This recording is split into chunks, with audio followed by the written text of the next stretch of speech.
Welcome to the Daily Vibecasting. Today, Jeff Bezos is making a $100 billion bet on an automated future, and AI is officially hiring humans to do its dirty work.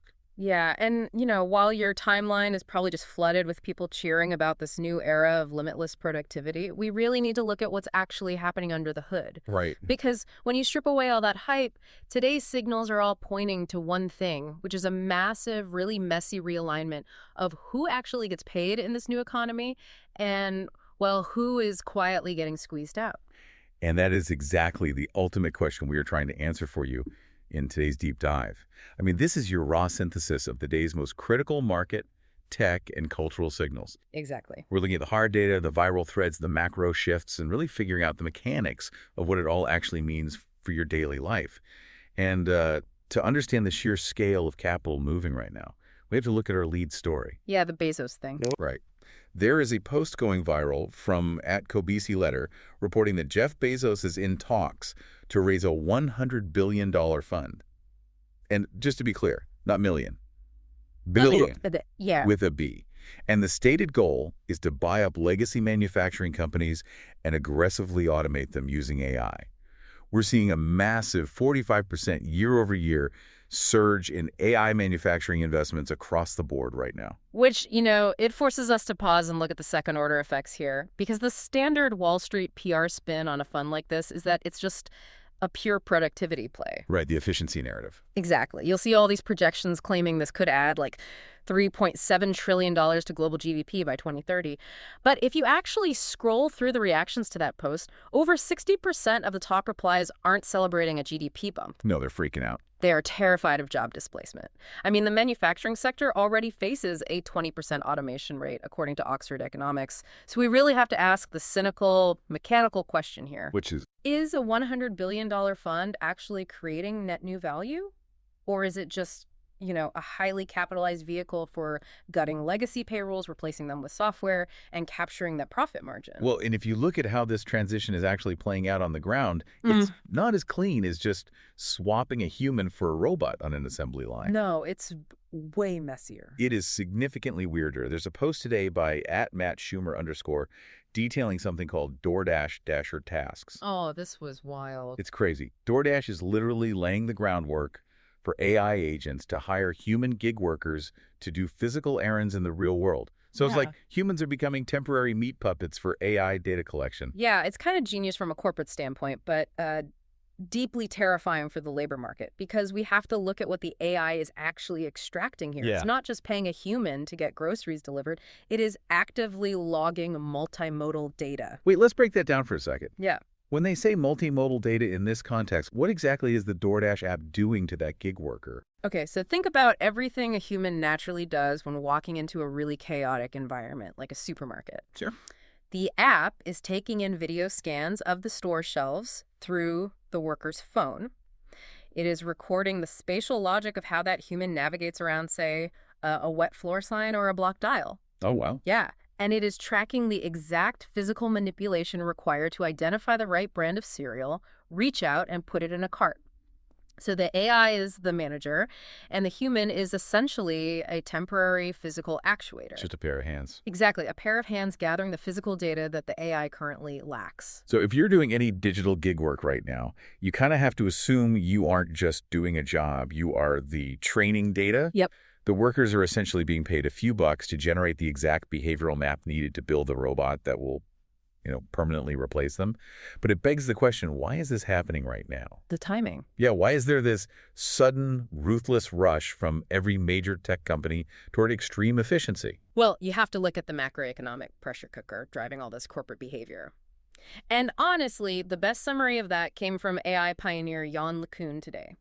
@YLeCun posted about the U.S. national debt hitting $39 trillion. And just to present the complete picture impartially here, because LeCun sarcastically quoted the old Trump campaign slogan, "Tired of winning," to point out the debt has nearly doubled since Trump first took office. Right.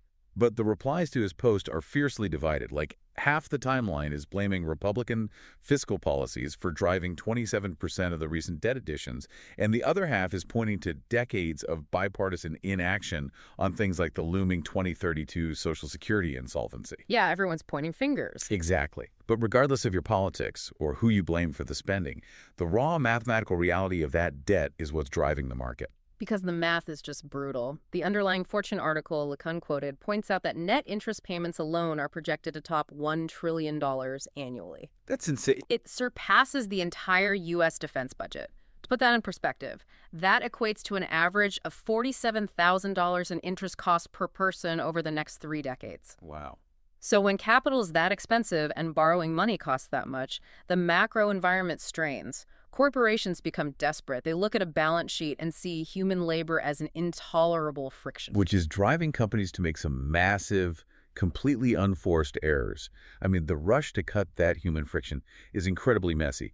Look at a thread today by @GeorgeLioris, paired with a post by @RohanPaul_AI. Oh, the block layoffs? Yeah. Jack Dorsey's company, Block, recently fired 4,000 staff to hit their efficiency quotas. But what are they doing right now? They are quietly rehiring the key engineers and strategy folks they just let go. It's amazing. How do massive companies with endless resources keep stepping on their own toes like this? It's a classic director-level blind spot. Layoffs at that scale, they aren't surgical.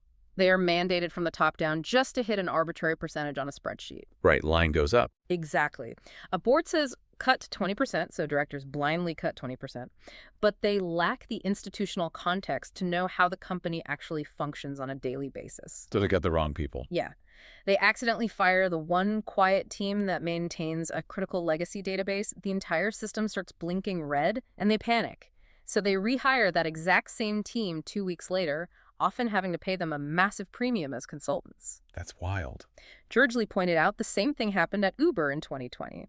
And the data backs this up. 55% of companies regret their automation-driven cuts. Klarna recently fired 700 people only to turn around and reoffer the exact same jobs at lower wages. It's just a chaotic squeeze. So if corporations are this desperate to automate physical tasks and cut labor, the AI obviously needs a physical body to actually do the work. Right. And that brings us to the great humanoid debate. At the Humanoid Hub shared a really fascinating clip of Ashok Elaswamy, Tesla's AI lead, talking at GTC. He explained that Tesla is unifying the brains of its full self-driving cars with its Optimus robots. Oh, merging the models. Yeah. They're taking billions of miles of rare edge case driving data and applying it to real-time hierarchical decision-making for the robot to walk, grab, and navigate.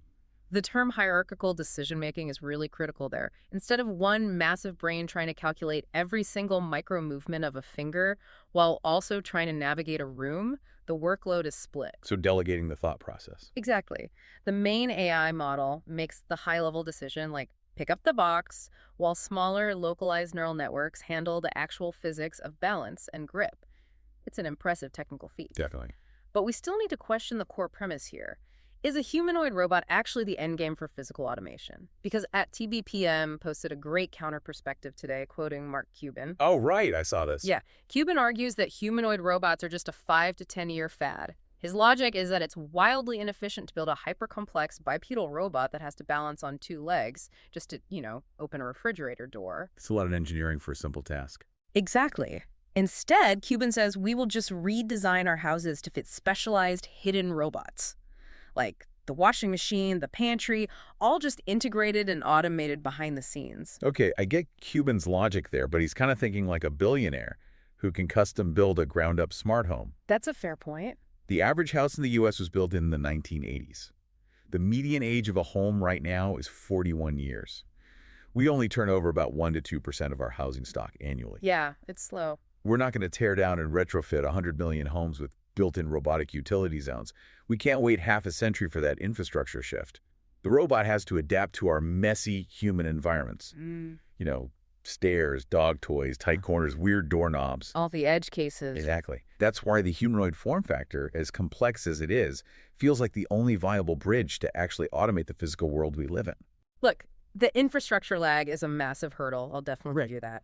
But if we are going to deploy millions of these physical walking agents into our 1980s homes, it raises an even bigger infrastructure question. Which is? The compute bottleneck.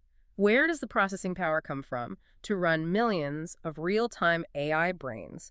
Earth's power grids are already maxing out just supporting text-based chatbots. Which perfectly sets up this incredibly futuristic interview with NVIDIA CEO Jensen Huang, shared by @SawyerMerritt. Huang is seriously discussing orbital data centers, like moving the compute off-planet entirely. Yeah, and what's fascinating here is the specific engineering problem Huang highlighted.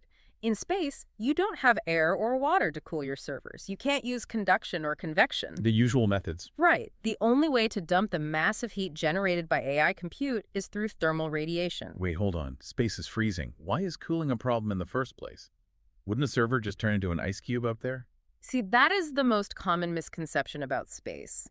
Because space is a vacuum, it actually acts like a giant thermos. Oh, interesting. Think about why a thermos keeps your coffee hot. It has a vacuum layer between the liquid and the outside air, so the heat has literally nowhere to transfer. A server rack in orbit would literally melt itself into slag because the heat can't escape into the surrounding air. It just bakes itself. Exactly. The only way to cool it is to use massive surface area radiator panels to beam the heat away as infrared light. It's a radically different engineering paradigm. But if they solve it, it bypasses our terrestrial power and grid constraints entirely. And the connective tissue required to make an orbital AI brain talk to a robot on Earth is actually being laid right now. SpaceX posted today confirming the deployment of 29 new Starlink satellites. Pushing the numbers up. Yeah, that pushes their active constellation past 10,000 satellites in orbit. You can't have real-time, cloud-connected robots making split-second decisions on Earth without a low-latency global backbone. That is true, but we are still talking about a physical rollout here. The robots, the space data centers, the satellites, that will all take decades to fully mature. Yeah, it's not happening tomorrow. Right. Meanwhile, the software layer that pilots all of this is being automated literally overnight, which fundamentally shifts who holds leverage in the tech industry today. So while we wait decades for the orbital servers, the software brain is being commoditized right now. The timelines today are just buzzing about the vibe-coder revolution. I love that term. It's great. This term popped up in posts from @CGT@WTS and @eHuanglu. They were highlighting Google's new AI studio and its anti-gravity agent. We are talking about AI that can autonomously build multiplayer apps, connect complex APIs, and edit back-end code 24/7, even while you are sleeping offline. It's wild. There's a video of it building a Google Maps-based multiplayer game entirely from natural language prompts. We really have to look at what this does to the role of a software engineer. The bottleneck is no longer how fast you can type boilerplate code or, whether you have memorized the right syntax. Right, the mechanical part is gone. Exactly. The bottleneck is now purely your intuition, your vibe on what to build. The value moves entirely from execution to orchestration. But there is a massive dark side to this asynchronous automation. Oh, for sure. It's like hiring a ghostwriter for your autobiography, but they write 50 chapters while you sleep, and when you wake up, you don't even recognize the main character anymore. Yeah, totally. When your AI agent is making hundreds of commits overnight, you risk massive over-reliance. You wake up to a code base you don't actually understand. The technical debt doesn't disappear. It just gets abstracted away until it breaks catastrophically. And the barrier to entry for causing that kind of catastrophic break is plummeting because of a massive price war happening right now. At Amrit, WTTT posted that Cursor's new Composer 2 model just beat Anthropic's Claude 4.6 Opus on coding benchmarks. And the reason that is such a massive deal is because it did it for 1/10 the cost. 1/10. The moat of these massive multi-billion-dollar legacy AI labs is collapsing because smaller, cheaper models are becoming highly capable.